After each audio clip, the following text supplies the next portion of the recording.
boats can do above 90 kilometres an hour. Oh. Yeah, which is, but just a sailing boat, it's pretty cool. It depends a lot on the wind or... It does, yeah, it depends on the wing, and we also have a bunch of different setups. So like, for example, if you look at these foils, these are our lighter airfoils when the wind's lower, and these are much bigger, they have much higher aspect ratio. When we go to windier conditions, then we go to much smaller foils. It's just like plane wings, the faster you go, you just don't need as much. Yeah. They actually create their own wind as they start to go. It's really impressive. Yeah. Yeah. So this goes all around the world in like containers, or? Yeah, really similar to you guys. We actually had a good look at what you guys were doing with your setups. So like everything here goes into 40-foot containers. And the fronts of the boat, they actually that whole bow section will come off because the boats are 50 feet long, so they have to go into the 40-foot containers. Yeah. So everything packs up, and then we're really trying to do what you guys do, as many races as we can. And the only thing that stops more races is just the logistics. At the moment, the logistics is the main.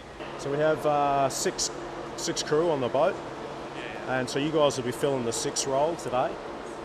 And the boats are heavily undermanned on purpose to make it really quite challenging.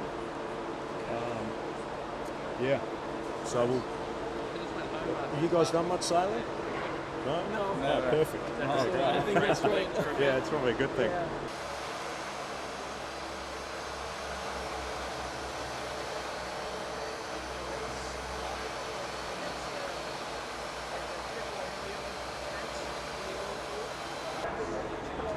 Jump on, boys.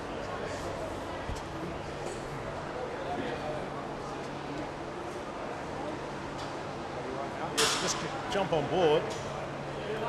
Yeah, exactly. We'll get you there. Yeah, I like it. It's so much carbon. Like, it's really cool. Yeah, We have everything's also a lot carbon. of Manetina functions on the wheel. Yeah, so there's a whole bunch of different functions we can change here. We can change settings on the rudders. We can change some power settings, different ratios on the It's really foil. impressive. Yeah, Like, people don't think about these kind of things, that you have it on a... yeah. And we can at times, so for instance, when the flight controller has to change sides, the guy driving actually takes over the foil control. So basically if I roll that forward, it'll put the foil forward, or if I go back, it'll add lift. Because there's a whole lot of times we have to multitask, and sort of share roles. Communication is key. Communication, you can see all the helmets. You guys will be on the comms today.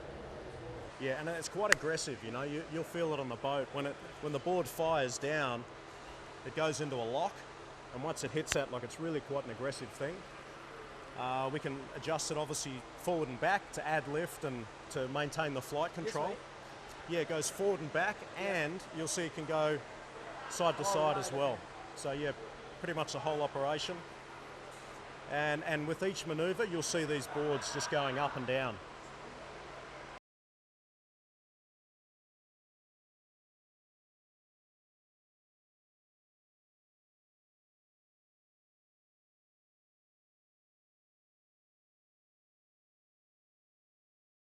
Yeah, even the surface here on the winch, we had to go to ceramic because the ropes burn. There's that much load, yeah. Yeah. I need that thing at home. Yeah.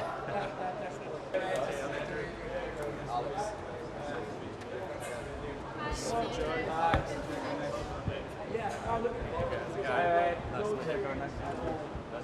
Hi, bro. Nice to meet you. Nice to meet you.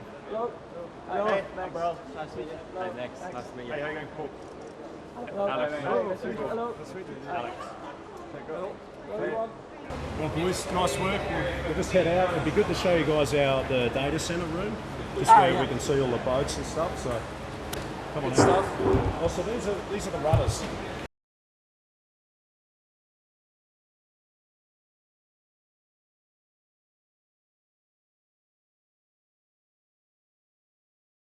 No, I mean, as we are, of course, all into data, what do you think of this setup, Checo? Yeah, it's pretty impressive. It's really comparable to us, what we do pre-weekend, during the weekend. Like we also have, during the race, we run so many simulations, up to 4 billion simulations just to figure out the right strategy.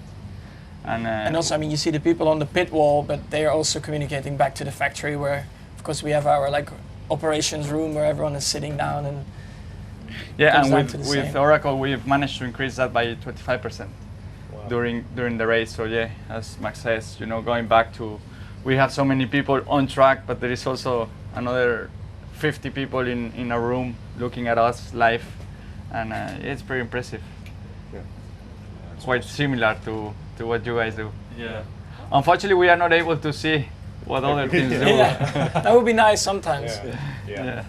Yeah, here you can see exactly when someone Yeah. pushes a button or Yeah. a setting. So the coaches, they often even text us or ask us like, what setting is this flight controller running? Yeah. And we say, oh, this. So then they try. We they spend change so it much time very trying to quick. figure out what they're doing, you know. Yeah.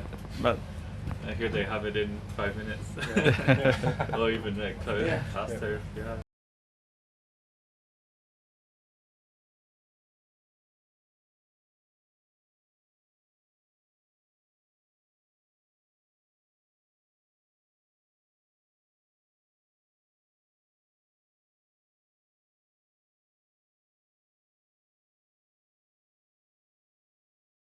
That's us in the Spanish. We had an incident in San Francisco.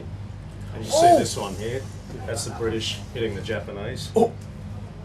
That is, I guess they got a penalty for that. Yeah. Big one. Yeah, it was expensive.